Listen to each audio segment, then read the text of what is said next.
Japan's 15 cleaning rules changed my life. Most people see cleaning as a battle with clutter, but in Japan, it's a system. 15 tiny habits that quietly shape calm from chaos.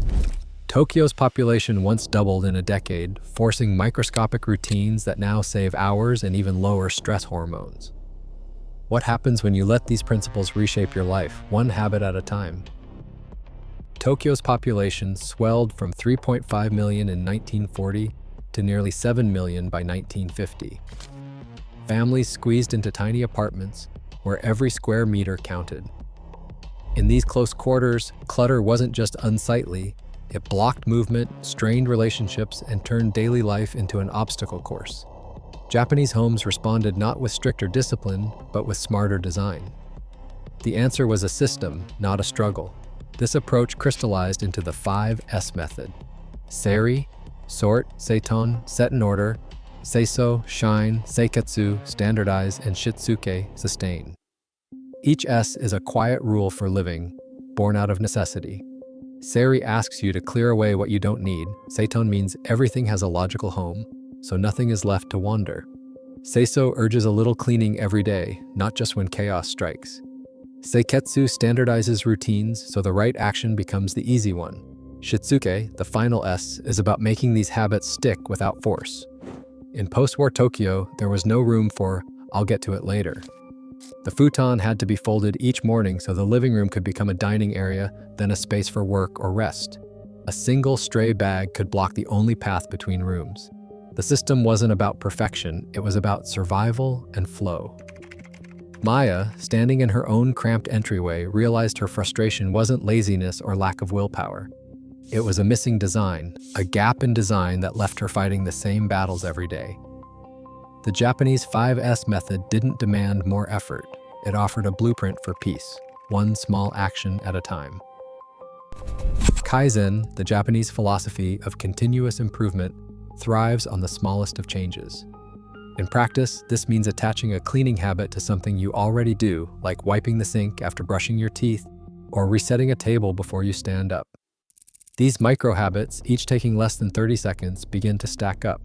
Over a week, seconds become minutes. Over a month, they quietly reclaim hours that would have gone to weekend marathons of scrubbing and sorting. Researchers studying habit formation often point to the power of these tiny wins.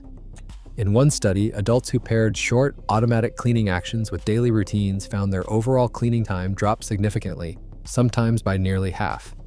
The reason is simple. When dirt and clutter never get a chance to settle, deep cleaning becomes almost unnecessary. Wiping a damp counter right after making coffee prevents stains and sticky buildup. Lifting bottles onto a tray in the bathroom keeps mold from taking hold. Even a quick dry swipe after a shower makes a measurable difference. Homes that adopted this practice saw visible mold reduced by more than 2/3 within a few weeks. The effect isn't just physical. Each time Maya completed a micro-task, her brain rewarded her with a small pulse of satisfaction. Behavioral scientists link these moments to dopamine, the same chemical that reinforces good habits. By the end of her first week, Maya noticed she felt lighter. The usual dread of cleaning had faded, replaced by a quiet sense of control. Instead of falling behind, she was always just a step ahead. The logic of Kaizen made it feel effortless. Small actions, tied to daily cues, quietly transformed her space and her mood without fanfare or struggle. A simple drain mesh, bought for just 2 yen, sits quietly at the bottom of Maya's kitchen sink. It isn't flashy, but it captures nearly all scraps, up to 99%, before they slip down the pipes. In the bathroom, a soft cloth hangs within easy reach, ready for a quick swipe after each use. And at the entryway, a shoe tray waits to catch dirt from outside so it never travels beyond the threshold. Each of these tools is more than an accessory. It's a decision made once that prevents countless small messes from ever appearing. Maya fits the mesh into place, noticing how the usual anxiety about clogged drains seems to lift. There's no more fishing out soggy leftovers or worrying about smells. The cloth, always visible, turns wiping the counter into a reflex. The time it takes to clean up drops by almost 1/3. Wiping is 30% faster when nothing sticks or dries out. The tray at the door catches grit and water from shoes, so floors stay cleaner without extra effort. These tools don't nag or remind. They simply stand guard, reducing the number of decisions Maya has to make each day. Instead of wrestling with motivation or memory, her home is shaped to make the right choice. Automatic. The drain stays clear, the counters shine, and the entryway remains welcoming. With each small device, the home begins to do some of the thinking for her, quietly freeing up energy and attention for everything else. A tidy room does more than please the eye. It calms the mind in ways that science can measure. At UCLA, researchers followed families through their daily routines, tracking not just chores but hormones. Women who described their homes as cluttered or full of unfinished projects showed higher daily cortisol levels, evidence of low-grade, chronic stress that lingers beneath the surface. The difference wasn't small, it was enough to reshape the body's entire rhythm of alertness and rest. The brain, too, feels the weight of disorder. A Princeton study found that visual clutter forces the mind to work harder, as every stray object competes for attention. In controlled experiments, the efficiency of the brain's primary visual cortex dropped by a meaningful margin, sometimes by tens of percent, when surrounded by clutter, even when the task stayed the same. The mind is constantly filtering, sorting, and suppressing distractions, leaving less energy for everything else. Maya noticed the change most at night. With surfaces cleared and objects in their place, her bedroom felt quieter. Sleep came more easily. Studies have shown that adults who sleep in organized rooms fall asleep faster and wake less often. The routine of resetting her space before bed, a habit borrowed from Japanese cleaning rituals, became a gentle cue for her body to wind down.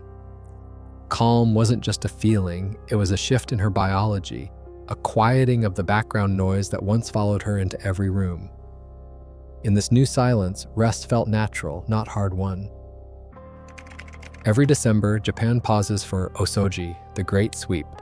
In homes, schools, and offices, brooms and cloths come out for a deep, deliberate cleaning. This isn't just about dust, it's a tradition with roots in the Edo period, when families performed susuharai, or soot sweeping, to clear away the year's residue. The act carries spiritual weight. In Shinto belief, cleaning removes kegare, impurity, and prepares the space to welcome Toshigami, the New Year deity. At schools, even young children join in, scrubbing floors and wiping desks together. It's a lesson in respect and renewal. Care for the place that cares for you. Inspired by this, Maya plans her own Osoji, not as a chore, but as a quiet ritual, a way to leave behind the old year's burdens and invite a fresh start. Each sweep promises more than a clean floor, it promises a clean slate.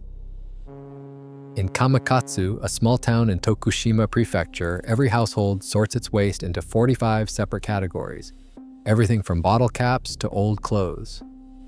The process is exacting, but it makes waste visible in a way that changes habits. Kamakatsu now recycles or reuses over 80% of its waste, a rate unmatched in most of Japan. Residents say the act of sorting makes them rethink what they buy and discard, nudging daily choices toward less packaging and simpler materials. The same principle shapes how Japanese homes are designed for flow. Sliding doors and built-in storage reclaim space that would otherwise be lost to swinging doors or cluttered corners. In some layouts, designers report tens of percent more usable floor area, enough to make a hallway feel open and airy, even in a small apartment. Maya's own entryway, once crowded and frustrating, now feels spacious and calm, with furniture on raised legs and nothing blocking the path. The system itself becomes a quiet source of relief, not just for the eyes but for the mind. Across cultures, research shows that small, intentional habits can measurably lower stress and sharpen focus. In an age of constant distraction, how we care for our spaces shapes our clarity and calm. Sometimes peace isn't found, it's quietly created, one mindful moment at a time.